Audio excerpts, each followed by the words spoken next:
Welcome to study time friends. आज हम लोग बात करने वाले हैं रीजनिंग के कुछ अति महत्वपूर्ण क्वेश्चंस के बारे में, जो कि आपके आने वाले सभी बहुत ही ज़्यादा हेल्पफुल होगा, चाहे वो आपका स्टेट लेवल एग्ज़ाम हो या फिर कोई भी सेंट्रल लेवल एग्ज़ाम हो। ठीक है, तो चलिए शुरू करते हैं और देखते हैं आज का हमारा पहला प्रश्न। हमारा पहला प्रश्न है, देखिए ये जो क्वेश्चन है ये हमारा डायरेक्शन का क्वेश्चन है। ठीक है, तो इस तरह के क्वेश्चन को सोल्व करने के लिए हमें सबसे पहले डायग्राम बनाना होगा। तो हम एक डायग्राम बना लिए और इसमें ये साइड हमारा वेस्ट होता है यानी पश्चिम, ये साइड हमारा ईस्ट होता है यानी पूरब, ये साइड हमारा एस होता है यानी साउथ, और ये साइड हमारा एन होता है यानी नॉर्थ। और इस तरह के साउथ, वेस्ट, नॉर्थ, ईस्ट ये निकालने के लिए सबसे अच्छा चीज़ है यहाँ पर सन बना लीजिए। ठीक है, सन बना लिए।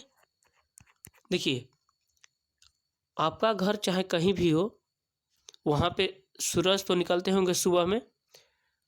अगर जब भी आप सूरज की तरफ मुंह करके खड़े होंगे तो आपका जो फेस जाएगा वो हमेशा ईस्ट की ओर जाएगा।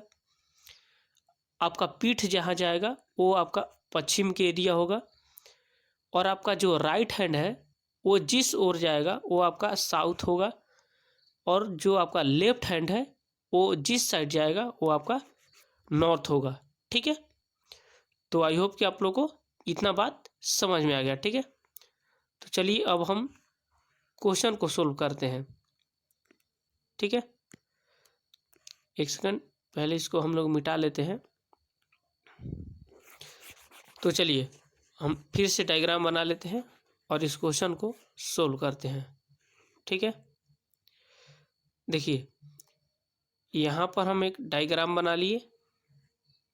ठीक है, अब देखिए बोल रहा है कि दक्षिण की ओर भाग रहा एक लड़का, यानी देखिए ये हमारा साउथ हो गया, ये हमारा नॉर्थ हो गया, ये हमारा ईस्ट हो गया, और ये हमारा वेस्ट हो गया। ठीक है, तो बोल रहा है कि दक्षिण की ओर भाग रहा लड़का। देखिए चाहे लड़का कहीं भी भागे, लेकिन जो भी भागना स्टार्ट करेगा वो यहाँ से स्टार्ट करेगा, यही बिंदु से कोई भी काम स्टार्ट होता है। ठीक है, तो बोल रहा है कि वो दक्षिण की ओर भाग रहा है, इसका मतलब इस एरिया में भाग रहा है, इस तरफ भाग रहा है। चलिए, और भागने के बाद अब कितना भागा इतना तो नहीं लिखा है, सिर्फ दक्षिण की ओर भाग रहा है। ठीक है, तो देखिए दक्षिण की ओर भाग रहा है तो भगा दिए।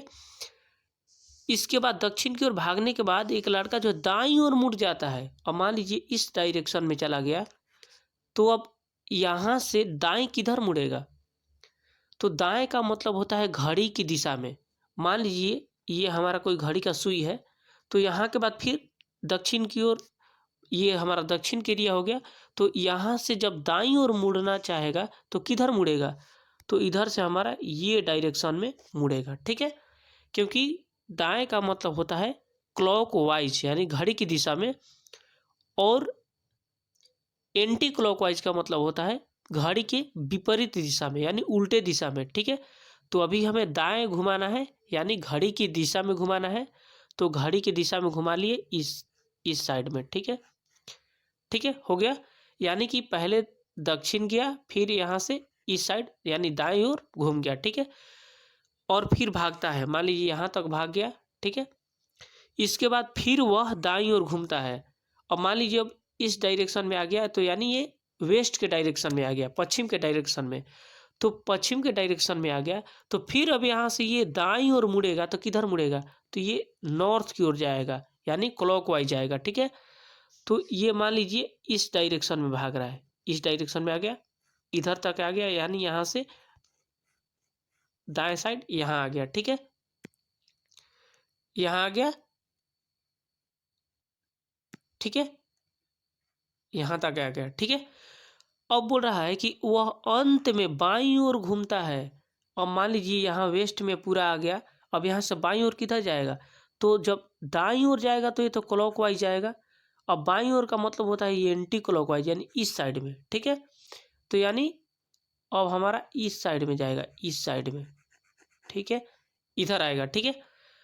तो यही पूछ रहा है कि अब वह किस दिशा में भाग रहा है। तो देखिए आप सीधा सीधा वो पश्चिम की दिशा में जा रहा है ना, यानी इस क्वेश्चन का राइट आंसर होगा ऑप्शन नंबर डी, यानी पश्चिम की दिशा में, ठीक है।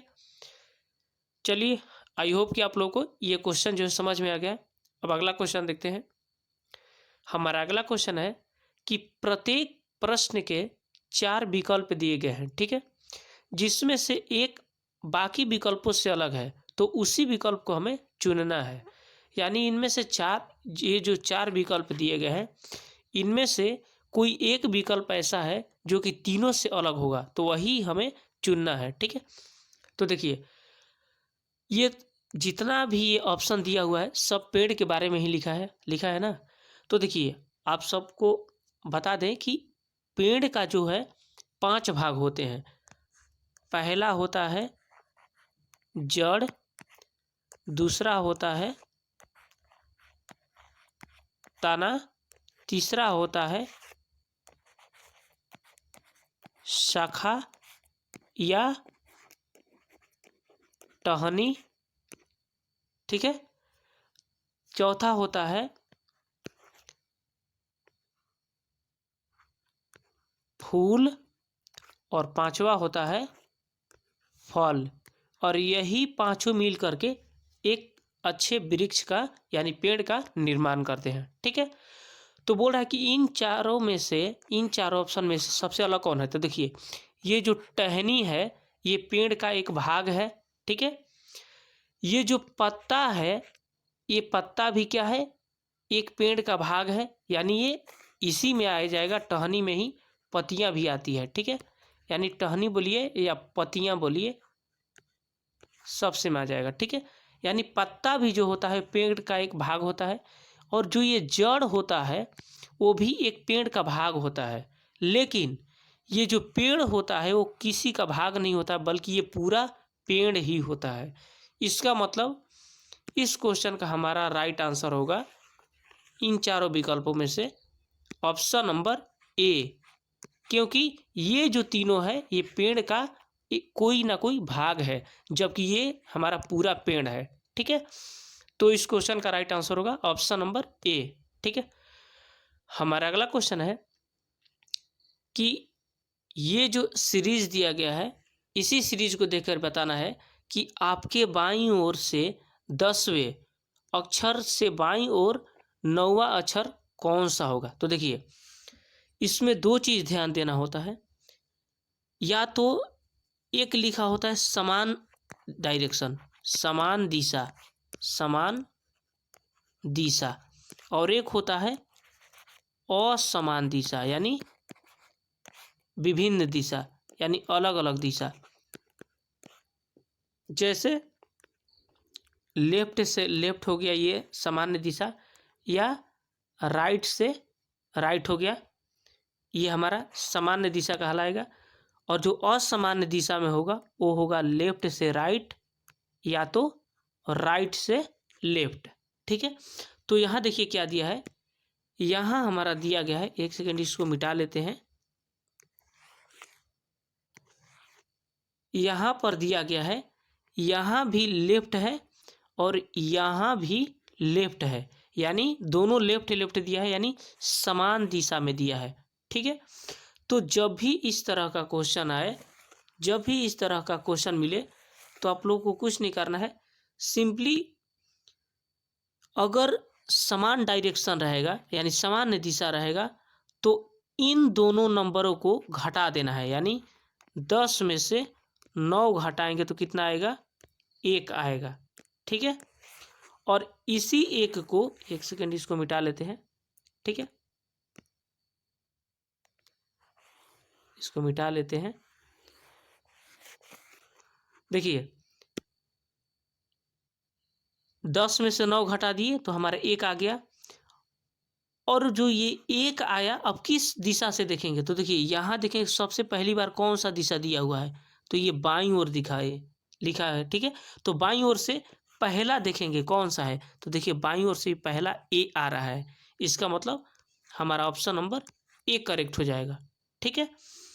अगर अलग अलग दिशा दिया रहेगा, दिया रहेगा लेफ्ट से राइट, लेफ्ट से राइट या राइट से लेफ्ट, तो यहाँ पर माइनस ना करके यहाँ पर प्लस कर देते, ठीक है। और फिर ये शुरू वाला देखते कि यहाँ कौन सा डायरेक्शन दिया हुआ है, तो इसी डायरेक्शन को देख के हम लोग चलते हैं, ठीक है। तो आई होप कि आप लोग को इतना बात समझ में आ गया है। चलिए अगला क्वेश्चन देखते हैं। हमारा अगला क्वेश्चन है कि नीचे की प्रत्येक श्रृंखला में संख्याएं किसी एक नियम से आगे बढ़ रहा है, यानी दोनों में, यानी इन सभी संख्या में समान फॉर्मूला या समान जो है ट्रिक फॉलो होगा और उसी ट्रिक से आगे बढ़ रहा है। तो बोल रहा है कि प्रत्येक श्रृंखला में एक या एक से अधिक संख्या छूट दी गई है, यानी छूट गई है। तो बोल रहा है कि छूटी गई संख्या को रिक्त स्थान द्वारा दर्शाया गया है, यानी ये संख्या छूट गया है। तो बोल रहा है कि प्रत्येक श्रृंखला के रिक्त स्थान में आने वाली संख्या पर या आने वाली स्थान पर कौन सी संख्या होगी, ठीक है। तो देखिए सबसे पहले देखिए यहाँ क्या दिया है 33, 33 के बाद क्या है 28, 28 के बाद 24, 24 के बाद ये खाली स्थान दिया है यही भरना है, इसके बाद है 19 और इसके बाद है 18, ठीक है। तो देखिए जब भी इस तरह का सीरीज मिले तो हमें सिर्फ ये चेक करना होता है कि सीरीज जो है बढ़े या घटे, उससे मतलब नहीं है। हमें सिर्फ ये चेक करना होता है कि सीरीज जो है किस तरह से बढ़ रहा है या किस तरह से घट रहा है। मेरा कहने का मतलब कि सीरीज जो है तेजी से बढ़ रहा है या घट रहा है या धीरे धीरे बढ़ रहा है या घट रहा है। अगर तेजी से बढ़ेगा या घटेगा तो उसमें डिवाइड करेंगे या मल्टीप्लाई करेंगे, लेकिन सीरीज धीरे धीरे बढ़ेगा या घटेगा उसमें हम लोग डिफरेंस लेते हैं, यानी इन दोनों के बीच में डिफरेंस लेते हैं, ठीक है। इन दोनों के बीच में डिफरेंस लेते हैं। तो देखिए ये जो सीरीज है धीरे धीरे घट रहा है, घटे या बढ़े उससे मतलब नहीं है, सिर्फ धीरे धीरे वो काम हो रहा है, ठीक है। तो देखिए 33 में से जब 28 घटाएंगे तो 5 का अंतर आएगा, यानी 5 घट गया। फिर 28 में से 24 घटाएंगे तो 4 आएगा, यानी 4 घट गया। 28 में से 4 घटा तभी तो 24 आया। और यहाँ पर 1 घटा, यानी 19 में से 1 घटा तो 18 आया। इसका मतलब यहाँ 1 है तो यहाँ पर 2 होगा, ठीक है। यहाँ पर यहाँ पर 2 होगा, 1 सेकंड, यहाँ पर 2 होगा। फिर यहाँ पर जो है 3 होगा, यहाँ पर 4 आ गया, यहाँ पर 5 आ गया, ठीक है। तो अगर 24 में से ये 3 घटाएंगे तो हमारा कितना आएगा 21 आ जाएगा, ठीक है, जो कि ऑप्शन नंबर ए में दिया हुआ है, ठीक है। तो इस क्वेश्चन का राइट आंसर होगा ऑप्शन नंबर ए, यानी 21। हमारा अगला क्वेश्चन है कि एक तरफ निर्देश दिया हुआ है कि इस प्रकार की परीक्षा में 3 शब्द दिए गए हैं। देखिए 1 2 3, 3 शब्द दिए गए हैं, ठीक है।